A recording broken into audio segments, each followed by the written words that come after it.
अस्सलामुअलैकुम, कैसे हैं आप सब। जहाँ रहें खुश रहें, आबाद रहें, हमेशा हंसते मुस्कुराते रहें। तो आज मेरे किचन में बन रहा है आलू वाले पराठे। तो आज हम नाश्ता आलू वाले पराठों का करेंगे। तो आज मेरा दिल वैसे ही बहुत उदास है और कोई काम करने को मेरा बिल्कुल भी दिल नहीं चाह रहा। तो लेकिन काम तो हमें करना ही है। मैं कभी कभी सोचती हूँ कि वो ज़माने अच्छे थे जब हम बच्चे थे। तो जी यही बात है कि अब तो ज़िम्मेदारियां हैं, काम तो करने ही होते हैं, चाहे हम बीमार हो जाएं, चाहे हमें कुछ हो जाए। तो बच्चे हैं, बच्चों को देखना, हस्बैंड को देखना, टाइम से हर चीज़ देनी। तो बस ये तो हमारी लंबी ड्यूटियां हैं जो हमने देनी हैं। तो आलूओं का मिक्सचर जो था वो मैंने मिक्स करके रख लिया है।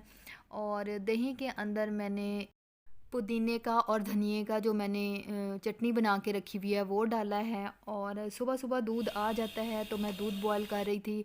और साथ मैंने छोटे छोटे पेड़े बना लिए हैं और इनके अंदर मैं फिलिंग कर रही हूँ आलूओं की, जो मैंने मिक्सचर बना के रखा था। और जो लोग कहते हैं हमारा मिक्सचर निकल जाता है या टूट जाते हैं पराठे, तो इनको बस हल्के हाथों से हैंडल करना चाहिए।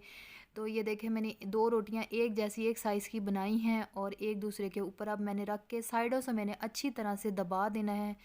तो इंशाल्लाह मेरी फीलिंग नहीं खुलेगी। ये देखें, साइडों से अच्छी तरह से दबा दें तो कभी भी पराठा नहीं खुलता। और मैंने कभी पराठे को बेला नहीं है। इस पराठे को मैं पहले टिक्कियाँ बना लेती हूँ, उसके ऊपर फिलिंग रख के तो फिर मैं उसके बाद इसको बना लेती हूँ। ये देखें, माशाल्लाह से कोई फीलिंग इसमें से नहीं निकली और ज़बरदस्त परफेक्ट पराठा बना है। और ये दही के साथ तो ये बहुत ही मज़ेदार लगता है आलू वाला पराठा। आज हमने काफ़ी अरसे बाद आलू वाले पराठे बनाए हैं। तो जी बच्चे टीवी देख रहे थे और हस्बैंड नाश्ता कर रहे हैं और मैं अपना और बच्चों का पराठा भी बना लाई हूँ और अब मैं और बच्चे भी नाश्ता कर रहे हैं। तो बस आज नाश्ता करने का भी मेरा बिल्कुल दिल नहीं कर रहा था, बहुत दिल उदास था मेरा। तो बस क्या करें, अब जो लंबी ड्यूटियाँ हैं वो तो हमें निभानी ही निभानी है। सुबह का नाश्ता हो और साथ चाय ना हो, ये तो हो ही नहीं सकता। और मौसम तो वैसे आज रावलपिंडी में काफ़ी गर्म हुआ हुआ है, तो हवा बस हल्की फुल्की ही चल रही है। तो ये मैं अपने लिए चाय बना रही थी। हस्बैंड चाय कम ही पीते हैं, बच्चों को भी चाय नहीं देते। तो मैं जब तक चाय ना पीऊँ तो फिर बस मेरे दिन का आगाज़ ही नहीं होता। तो मैं बना रही हूँ गुड़ वाली चाय। जैसे कि हम रावलपिंडी में रहते हैं, यहाँ कोई भी चीज़ खालस नहीं मिलती, दूध तो बिल्कुल नहीं मिलता। अगर चाय में गुड़ डाल दें तो चाय थोड़ी कड़ी कड़ी, उसका जायका जो होता है वो गाढ़ा गाढ़ा सा महसूस होता है।